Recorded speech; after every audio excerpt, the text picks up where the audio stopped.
My name is Eric Manek. So I guess I'll start with my clean date. I got clean on January 8th, 2016, so I have a year, a month, and like 11 days today. I really never thought that this program would do for me what it has. My father is in the program, and honestly, when I was in active addiction and I saw, I never really talked to him about him going to meetings. I just remember him being in rehab and going to these meetings afterward, and it was NA, and I saw him making progress, but I didn't really give any credit to the meetings, just because I didn't understand it. And I think that because I was in denial about being an addict, I didn't want to accept that there was a solution or anything like that to stop me from doing what I was doing, because destroying myself and my life was like my main agenda. So I grew up in a really small town of like 2,000 people. My high school was very small. So I had like a core group of friends all through growing up from like preschool on. And we started using together, and I had my first minor mood-altering substance at 12.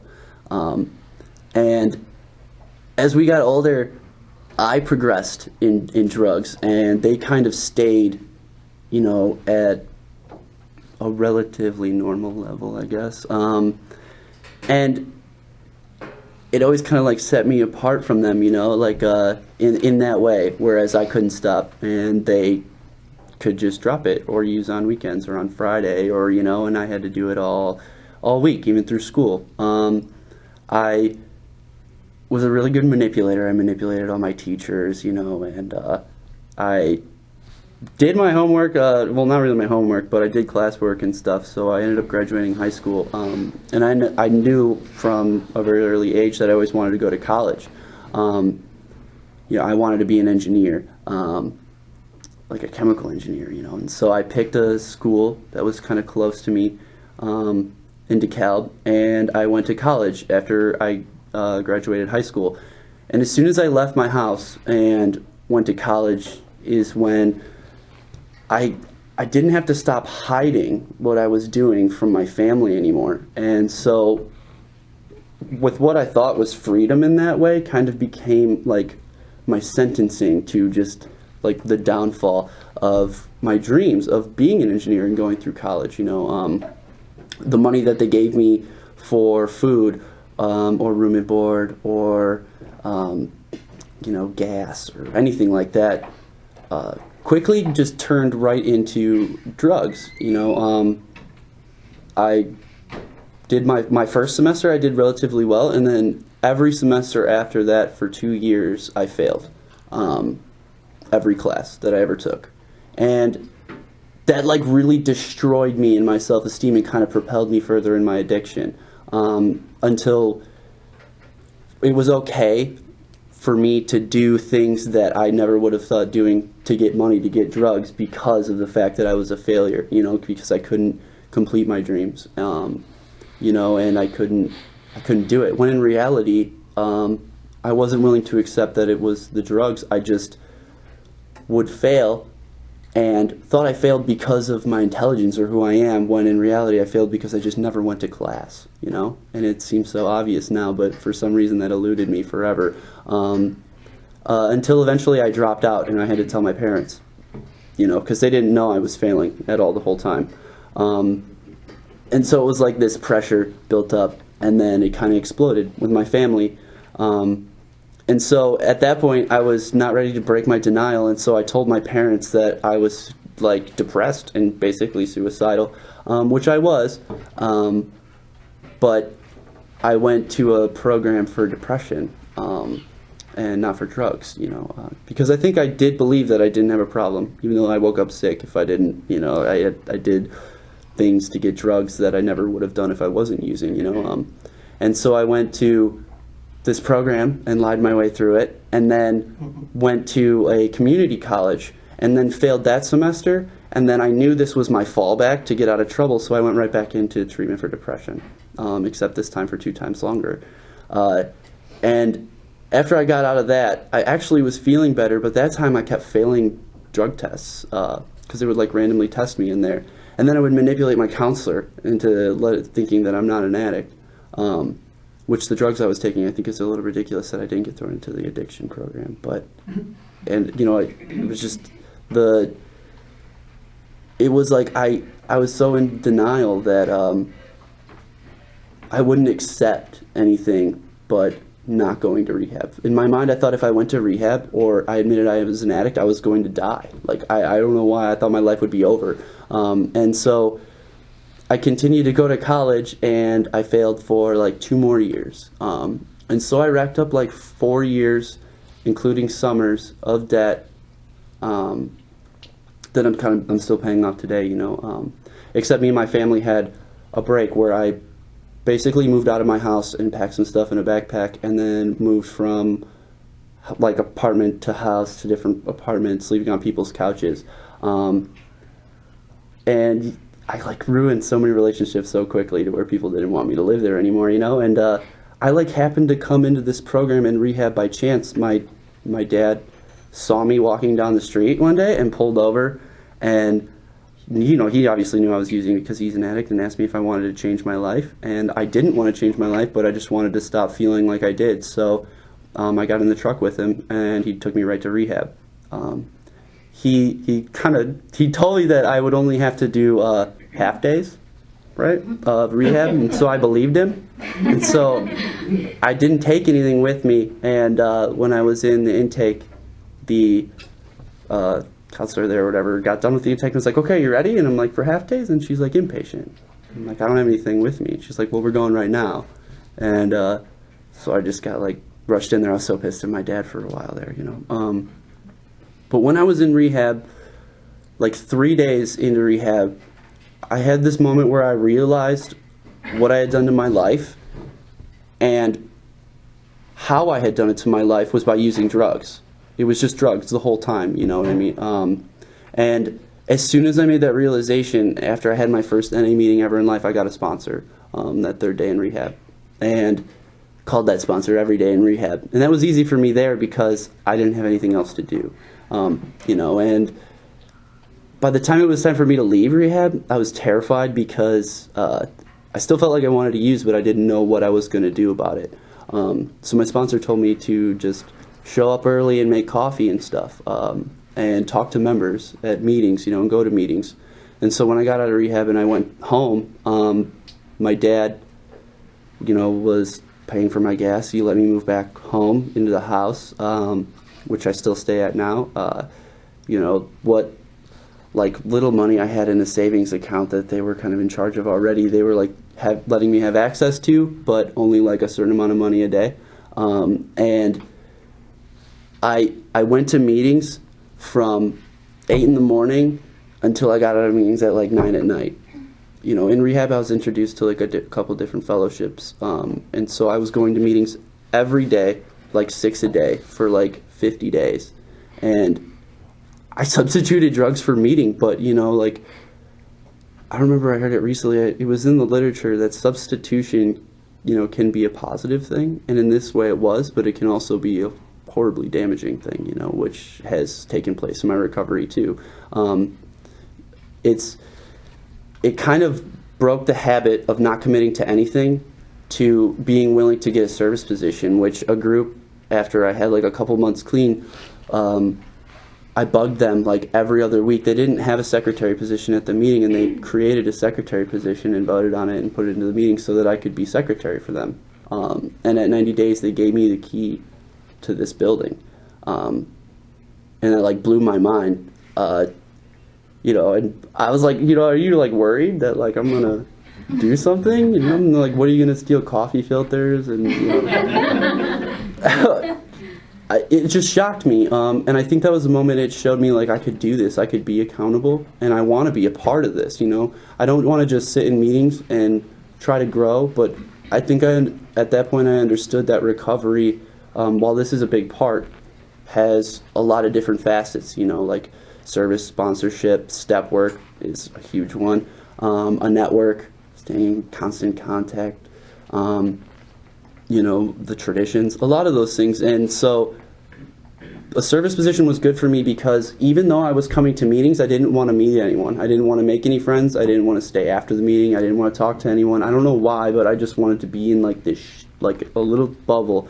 And maybe it was because I still, I had no problem admitting I was an addict. I just didn't know if I wanted to make friends with other addicts. And I don't know why at that point. But as I got this service position, I had to stay after and clean up the meeting, and other members were there to talk to me. I had to get other members' numbers to do, different, if they needed something, or, constant communication and service is important. And the business meetings, which kind of gave me an understanding of how this works, and as my recovery went on, service was so important to me. I ended up getting like 3 service positions. But I think when I first got into service, I don't think I got into it for the right reasons. I was being selfish in service because I needed to feel important, or I needed to feel like what I was doing had value to the group.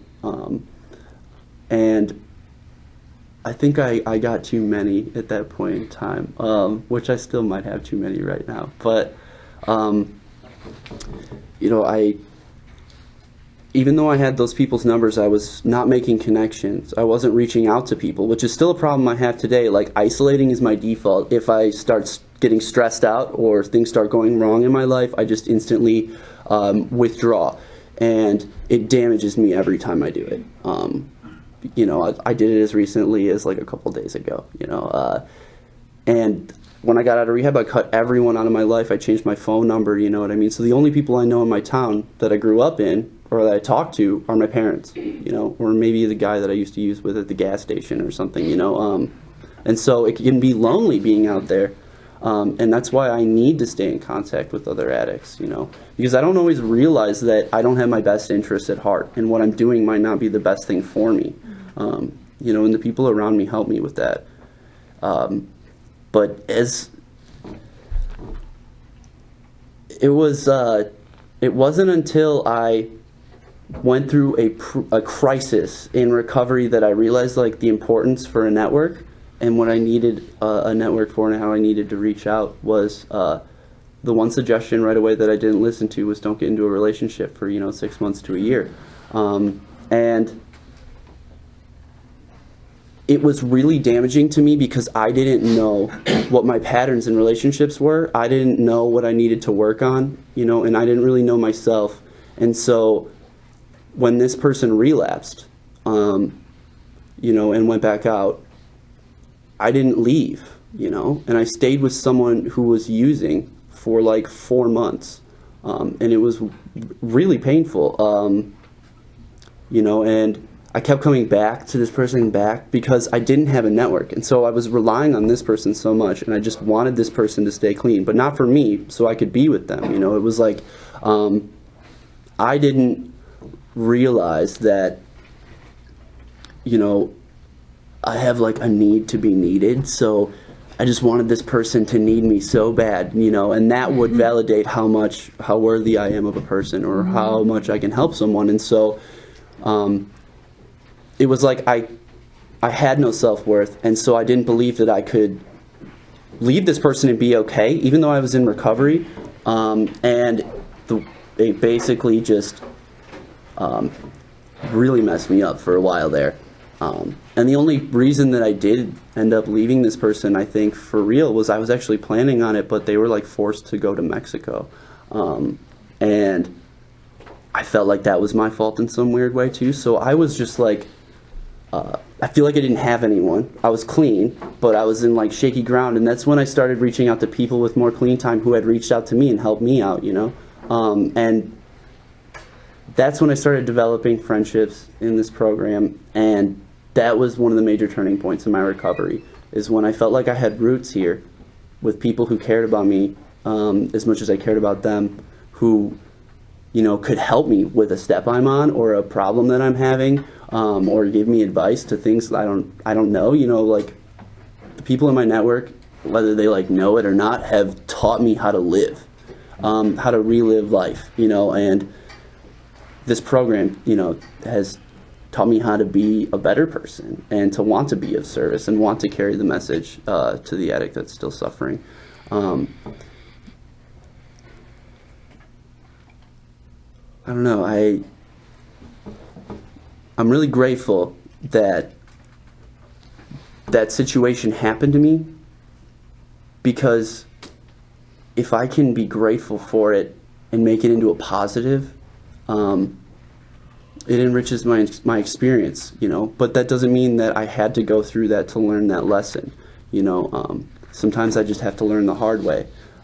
But I know that just because something happens doesn't mean that I have to use over it. You know, I don't have to ever use again, and that's what people here have taught me, you know. I heard someone share recently about how their feelings were the common denominator in every situation which they used in, you know. So it's like if I felt anything, I used, you know, bored, sad, happy, lonely.